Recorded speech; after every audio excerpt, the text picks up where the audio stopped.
Salut les players, on se retrouve pour une nouvelle vidéo. Le Real qui rechute, le Real qui tombe à San Mamés face à l'Atlético Bilbao, pardon, le lapsus. Mais effectivement, il n'y a rien à dire, Anderson, il n'y a rien à dire. C'est logique sur le match, on va pas se mentir. Écoute Femi, je pense que je te l'avais dit. Hein. Je t'avais dit que pour moi, je te l'avais dit il y a pas longtemps que je voyais pas le Real gagner les deux matchs. Hein. Ils ont gagné Retafe, bah, je savais qu'ils allaient perdre contre l'Atlético Bilbao. Parce que je connais ce club, hein. Je connais cet entraîneur, hein. Et je connais les joueurs qui jouent dans ce club. Cette saison, c'est incroyable. On a tout perdu. On n'a plus d'aura, on n'a plus d'envie, on n'a plus rien. Hein. On n'a même plus de football. Hein. Je suis pressé que la fin de saison arrive. Ça me fait mal parce que toutes les prédictions que j'ai faites en début de saison, elles vont se réaliser. Ça me fait mal.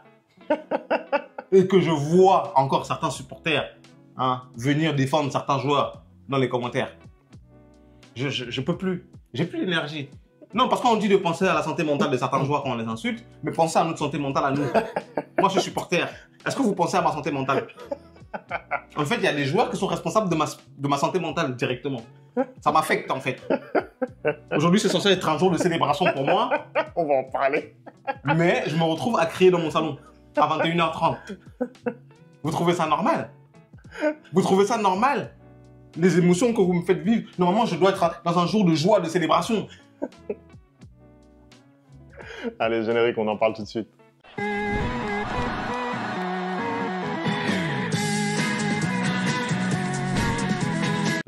Ils ont gâché ma fête. Allez, avant de commencer le débrief, bien entendu, on va souhaiter un joyeux anniversaire à Anderson, le pilier de cette chaîne. Vraiment, celui qui fait qu'on en est là aujourd'hui. Celui que vous suivez. Commence ta vidéo, là. Commence ton débrief, frère. Joyeux anniversaire, sois pas Laisse-moi. Je te fais ta crise de la quarantaine ou quoi, Hugo? Calme-toi, frère. Commence ta vidéo. Laisse-moi.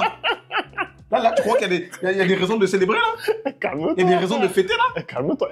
40 ans, c'est le bel âge, frère. Calme-toi. Bon, je tiens à préciser que j'ai pas 40 ans, hein, donc on peut commencer par être tout fini, frère. Allez, on va parler du match, parce qu'il y a beaucoup de choses à dire. Honnêtement, quand on a vu le Real ces dernières semaines, voilà, se rapprocher dangereusement du FC Barcelone, on pensait qu'ils allaient pouvoir surfer sur cette dynamique. On a parlé aussi longuement du cas Kylian Mbappé sur cette chaîne lors des dernières vidéos. Et qu'est-ce qu'on voit? On voit une équipe qui retombe dans ses travers. On a vu une équipe qui a été copieusement dominée sur l'ensemble du match, on va pas se mentir.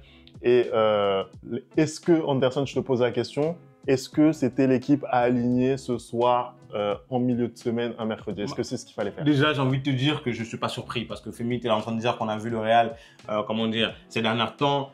En fait, je pense qu'on a commencé à s'enflammer après cette victoire face à Retafe, alors qu'il n'y avait vraiment pas lieu parce que chaque fois que le Real affronte une équipe qui est forte, elle perd totalement ses moyens. Parce que là, ce soir, c'est pas Retafe, ce soir, c'est Bilbao. Et Bilbao, c'est une très très bonne équipe en Liga.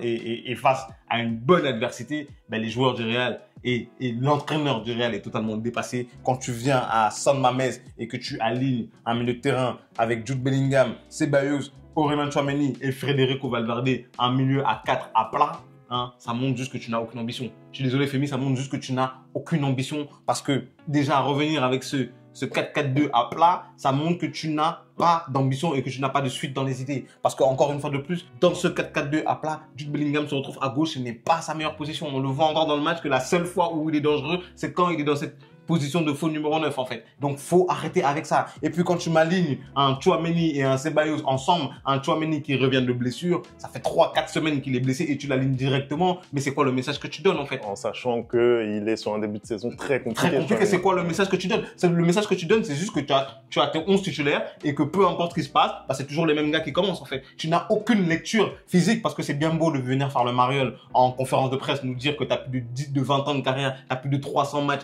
que tu as plus de 600 changements. Bah, tu fais de la merde en fait. Tu fais de la merde, moi je te le dis. J'ai pas besoin d'un diplôme d'entraîneur pour te dire que tu fais de la merde.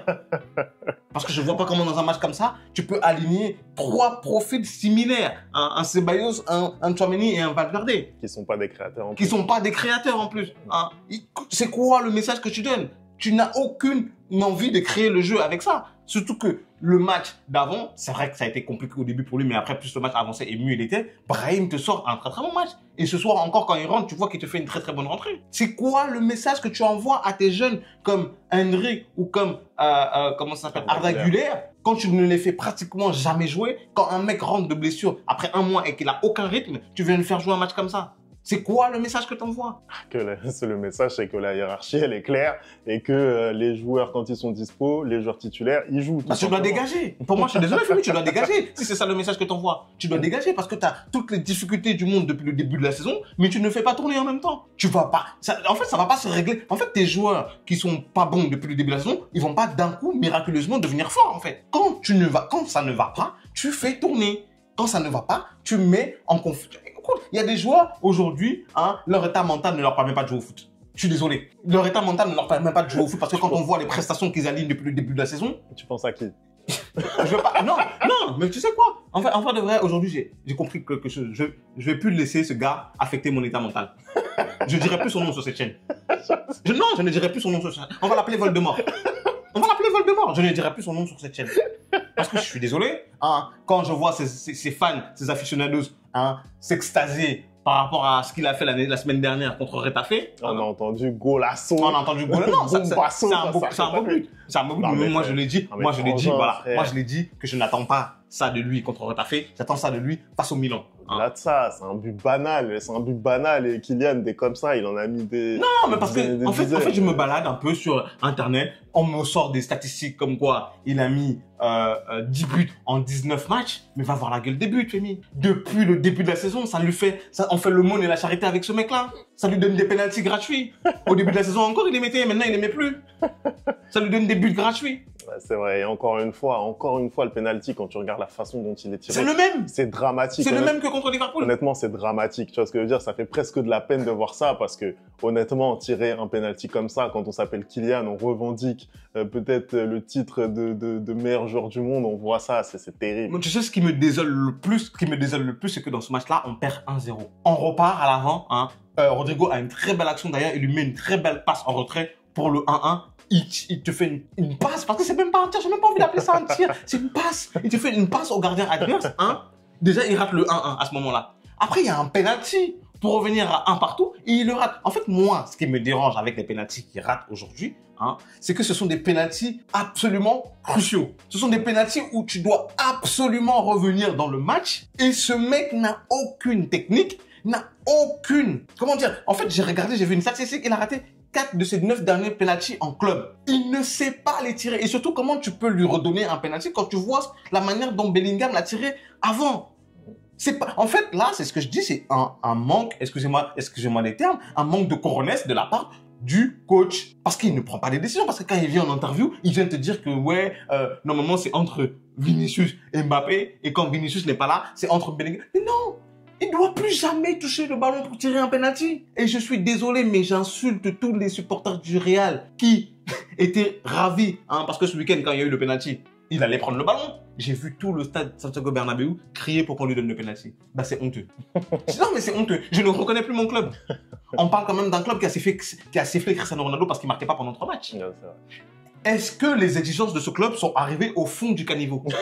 Non, mais parce que je suis désolé, quand tu vois sa performance, en tout cas de lui, ce soir, parce qu'il n'y a pas que lui, Pour moi, toute l'équipe a été mauvaise, il n'y a qu'un seul joueur qui a été bon. Quand tu vois la performance, en fait, quand tu vois ses performances depuis le début de la saison, qu'est-ce qui justifie aujourd'hui que ce mec soit titulaire au Real Madrid? On n'est plus un club qui donne la place au mérite. On ne l'est plus. Là, c'est clairement en train de devenir politique. C'est-à-dire que la mission d'absolument tous les joueurs et tout le staff, tout le club, c'est de faire en sorte de le mettre dans les meilleures conditions pour pas qu'on dise que c'est un transfert raté. Mais c'est un transfert raté. Mais moi, je vous le dis, c'est un transfert raté. Il va jamais rien se passer de bien. En 5 ans, il a signé 5 ans. Les 5 ans, il va pas se passer quelque chose de bien. Parce qu'il ne sait plus jouer au football. On me parlait que pendant que Vinicius allait partir, aller récupérer le côté gauche, on allait retrouver un mec dangereux. C'est un mec qui n'est même plus capable d'éliminer un joueur en 1 contre 1. Ce soir, il a réussi, je pense, 0 dribble. C'est très, très grave. Bon, je pense qu'on en a assez dit sur Kylian. Je pense qu'on en a assez dit.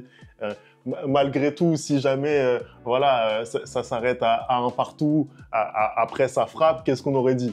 On aurait dit, il n'a pas été là pendant tout le match, mais il te fait ce geste décisif, tu vois ce que je veux dire? J'en ai rien à faire. Moi, personnellement, j'en ai rien à faire. J'ai dit, j'en ai rien à ce niveau-là, j'en ai plus rien à faire. Non, mais j'en ai plus rien à faire. Moi, je te le dis encore une fois de plus, à un moment donné, en fait, t'as acheté qui? T'as acheté Henrik ou t'as acheté soi-disant le meilleur joueur du monde en fait? Donc maintenant, son niveau, c'est une frappe par match, c'est ça? C'est une frappe repoussée par le gardien que Jude suit très bien et qu'il arrive à mettre le but. Non, mais c'est ça maintenant son niveau? C'est ça les exigences de ce gars-là? Je suis d'accord. Donc arrêtons. Je suis d'accord ce soir, il n'y a pas que lui qui est nul, parce que ouais, faut dire la chose. Pour moi, absolument, toute l'équipe ce soir est nulle. Un Fran Garcia, je ne sais pas s'il a plus réussi de passes à l'Atlético Bilbao ou au Real Madrid, vraiment parce que la plupart de ces ballons, c'est à donner aux adversaires. Un gars comme Lucas Vazquez, son match, il est absolument catastrophique. Je suis désolé, un gars même comme Valverde ce soir, sa prestation n'est pas bonne. J'en parle même pas de Tchouaméni. Ce gars-là, il ne sert à rien. Dans le jeu du Real aujourd'hui, c'est un meuble Ikea, c'est la même chose. C'est la même chose. Il est positionné là, il fait beau et il sert à rien. Il sert à rien parce qu'à un moment donné, Tchouaméni, il se fait bouger. Dans le physique, il est pas là. Dans la technique, il est pas là. Dans la relance, il est pas là. Dans la récupération, il est pas là. Il est où en fait? Tu sers à quoi? Non mais tu sers à quoi? Non, c'est vrai. C'est où est Charlie? En fait, c'est ça le jeu. C'est ça qu'on fait avec Tchouaméni. Où est Charlie? Non mais parce qu'on va commencer à se poser des questions en fait. C'est vrai que ça a été compliqué pour le Real ce soir. Et c'est vrai que ce qu'on a vu, c'est une physionomie de match où l'Athletic Bilbao, au fur et à mesure du match, ils ont vraiment roulé sur cette équipe madrilène, je trouve, en termes d'intensité, en termes de qualité technique, parce que tu l'as dit, il y a eu énormément d'approximations techniques de la part de joueurs du Real qui doivent être sûrs normalement, techniquement, tu vois. Tu as parlé de Tchouaméni, tu as parlé également de Valverde, c'est peut-être une des satisfactions, une des seules satisfactions d'ailleurs cette saison, qui n'arrive pas ce soir à être beaucoup plus fiable que ses partenaires. Et moi, je trouve que c'est ça qui a été frappant parce que au final, dans l'intensité, moi, je les sentais plutôt présents, les Madrilènes, notamment en début de match. Mais pour moi, ce qui a fait la grosse différence, c'est qu'en face, il y avait un surplus de qualité technique. C'était au-dessus. Mais c'est normal. Quand tu mets 4 milieux de terrain et que parmi ces 4 milieux de terrain, il y en a presque... En fait, tu mets 3 mêmes profils. C'est-à-dire que tu viens dans l'idée que tu vas subir, tu viens dans l'idée que tu vas devoir être compact au milieu de terrain et tu te retrouves avec un milieu de terrain sans aucune créativité. En fait, c'était simple quand tu as un Toni Kroos qui peut jouer en 6 parce que c'est quelqu'un de base, il est créateur. Donc, tu peux redescendre Toni Kroos en 6, ça ne te pose pas de problème.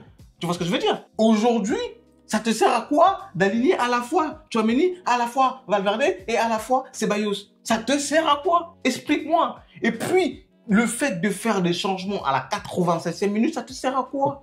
Tu penses que Arda Güler en 3 minutes, avec Arda Güler et puis Henrik en 3 minutes, tu penses qu'ils vont venir ramener quoi en fait? De toute façon, Ancelotti, pareil, on ne découvre pas. C'est pas Zidane là-dessus. Il le prend mal quand on lui reproche. Quand on lui reproche en interview, il le prend mal. Il dit qu'il a plus d'expérience que tout le monde, qu'il a inventé le feu, donc pourquoi? Non, mais on doit rien lui dire. Aujourd'hui, je suis désolé, on perd ce match en partie par sa stratégie qui est mauvaise. Sa stratégie est mauvaise. Aujourd'hui, on est un club, on n'a plus d'âme. On n'a même plus un sursaut d'orgueil. Parce que je suis désolé, ce match l'année dernière, je te promets qu'on rentre de San Mamés avec 1 point.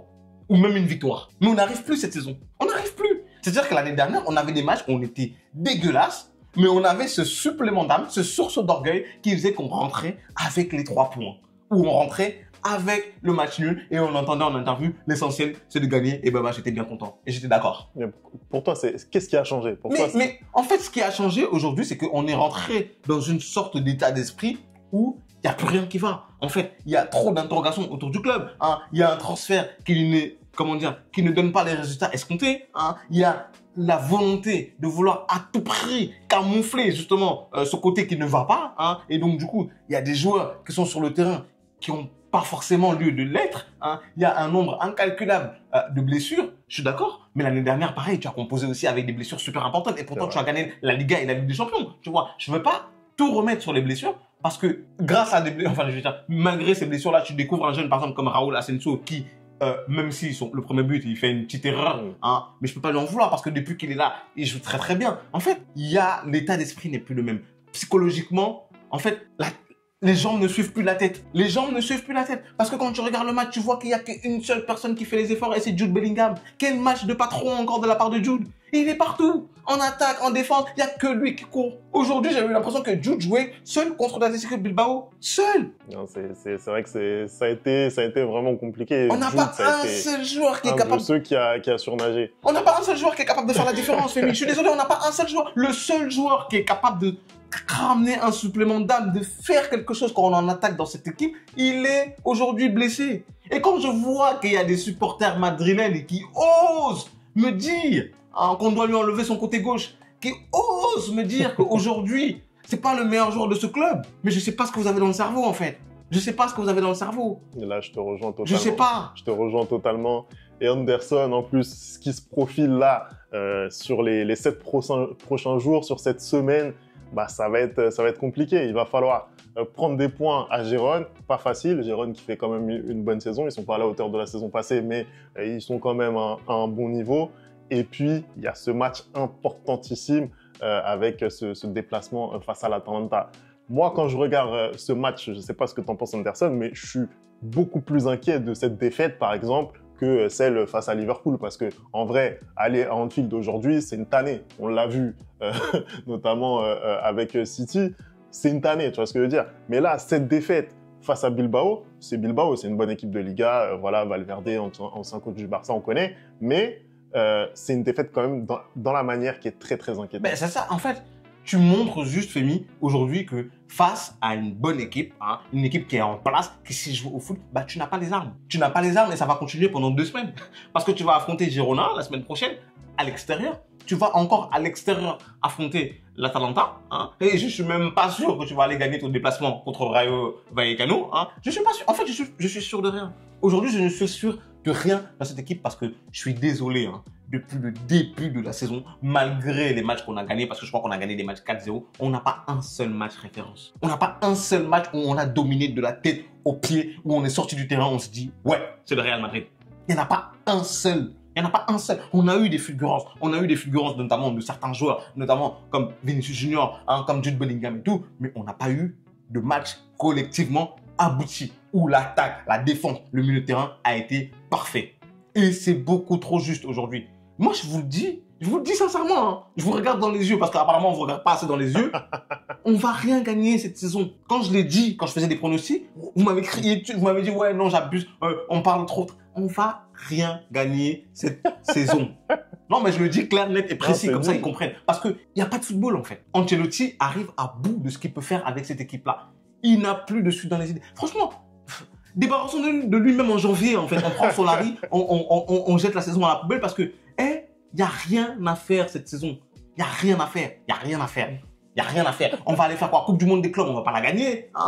Même la coupe intercontinentale, je ne suis même pas sûr qu'on la gagne. Aujourd'hui, il y a un match. Demain, tu me dis qu'il y a un match de Real. Je suis dans la peur. Je suis même plus heureux de voir mon club jouer. Je suis dans la peur parce que je me demande qu'est-ce qui va se passer. Est-ce qu'il va y avoir un blessé? Est-ce qu'on va encore perdre? Est-ce que l'autre va encore rater un penalty?